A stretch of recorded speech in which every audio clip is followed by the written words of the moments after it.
The greatest signature moves in the NBA today. A lot of the greats in the league have one or two go-to moves that many of them have nearly mastered, and in most occasions they've become nearly unstoppable for them. So obviously it's one of the moves they use most often. And there's a huge variety with all the different players in the league, but today we're only looking at the best of the best. Like with James Harden. I think everyone would agree that his signature move is the step back three-pointer. Luka Doncic and Jason Tatum have also been using it a lot recently, and they'll become the new faces of that move eventually. But right now, Harden's known most for it.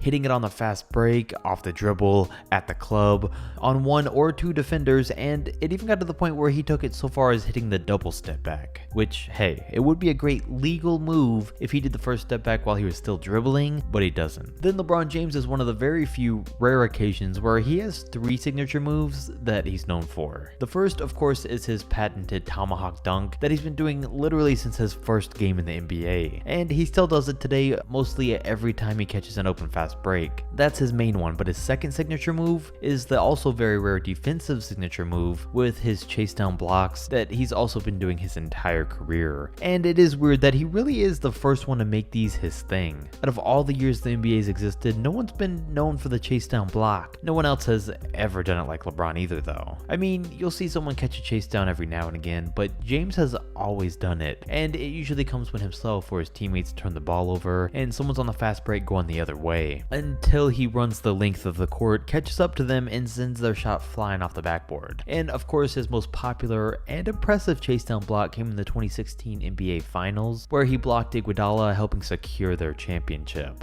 Then of course, his third and last signature move is a new one he started, and it's just terrible. His step back where he just stops, stares at the ball, then steps back and hits a three-pointer. Somehow it's still effective, but that's gotta be the worst one in the league. A lot of people's favorite signature move though is Damian Lillard's, because his is the ability to shoot from the logo, which is how he got the nickname Logo Lillard. Sure, Steph makes threes and is the best shooter in the game, but nobody can consistently shoot better than Dame from that deep.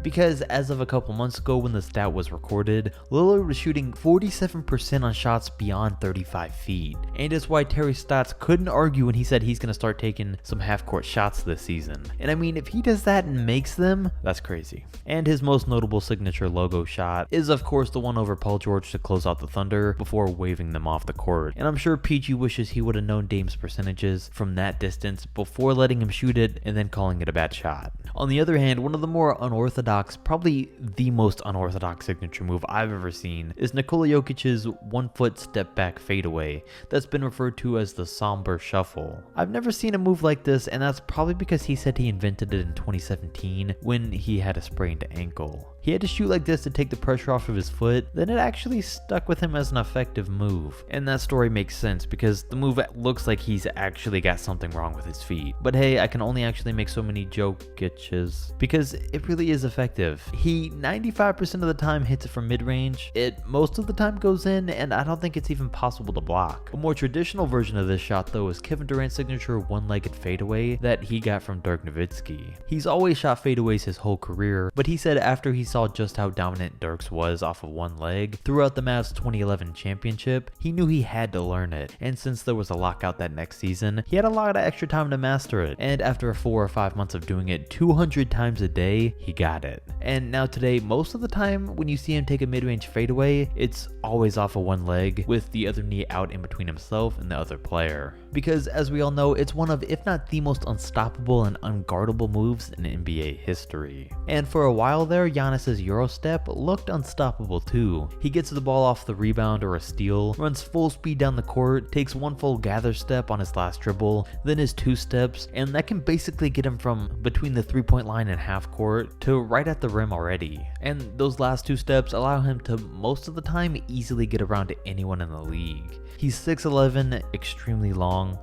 strong, and a great finisher around the rim, so the Eurostep was a great addition to his game, but it's about time he comes up with a new one, probably one in the half-court setting, because for him, the Eurostep is still pretty unstoppable in the regular season, but as we've seen the past 2 years, all the Celtics and the Heat have needed to do in the playoffs to stop Giannis, and the entire Bucks, was create a wall in front of him him, so when he comes down on the fast break, he can't pull it off. So it's a great signature move for certain times, but Giannis just has to add more to his arsenal in terms of being a facilitator and a half-court offense. That's not a problem for Kawhi Leonard though, because he's got his signature pull-up mid-range jump shot, very similar to that of MJ and Kobe Bryant, and it really has become a staple of Leonard's game. He hits it from anywhere on the court, off the fast break, fadeaways, off the dribble, post-up, over defenders, and down the baseline, which was where his most popular moment with this shot took place. Of course, in Game 7 of the Eastern Conference Finals in 2019, and it was gone as one of the greatest shots we've ever seen. He's had it in this game his entire career, but it's gotten better and more prominent every season. And it's clear it's something he's worked on with Kobe Bryant as well, and turned into his own. Then we got a few pretty flashy signature moves that everyone loves to see, and one is Steph Curry's three-point shot. It's weird to say that his signature move is just an actual overall shot, but it really is. There's so many ways he can hit it, so many different ways he can make a normal three-point shot exciting to see. Whether it's hitting one when his team's on a hot streak and the crowd's already going wild, making one from way deeper than what should humanly be possible, running through 27 screens to get open, or my favorite, turning around, looking at the other team's bench before it even goes in. Steph popularized the three-pointer unlike anyone else. He changed the game with his shot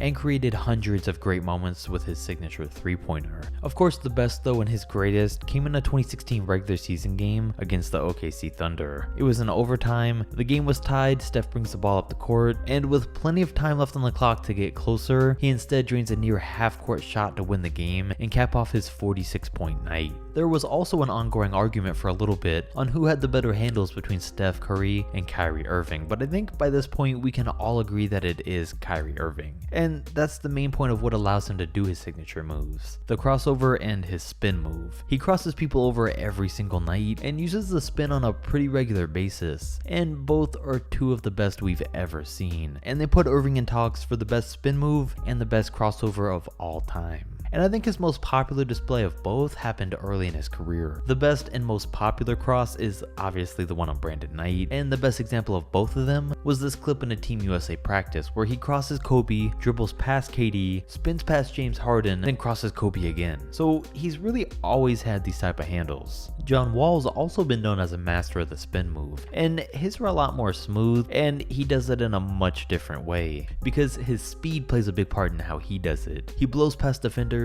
then usually spins to get around the next one, and whether that's on the ground or if he makes it a 360 layup is up to him. Nobody else in the league consistently does 360 layups the way Wall did, and the best part is that he never does it to just be flashy. It's actually a part of his game that he uses to get around defenders, so it's definitely one of the more impressive signature moves in the league today. Then finally we have Russell Westbrook's, which is his crazy Tomahawk Dunk that he does 99% of the time he dunks, and it's unique for a few reasons, like the fact that his arm and legs fully extend back and then he hits it with the force that he does, and the fact that he does all of that and can posterize people as a 6'3" point guard is what makes it the craziest. He's one of the most powerful dunkers in the league, and that shouldn't be possible for someone playing point guard, but for Westbrook it is. Now a few more people do have their own little signature moves, but I wanted to hit the main ones, the most popular players with the most popular moves. If you want to see an all-time version of this video, definitely comment down below and I'll catch you next video.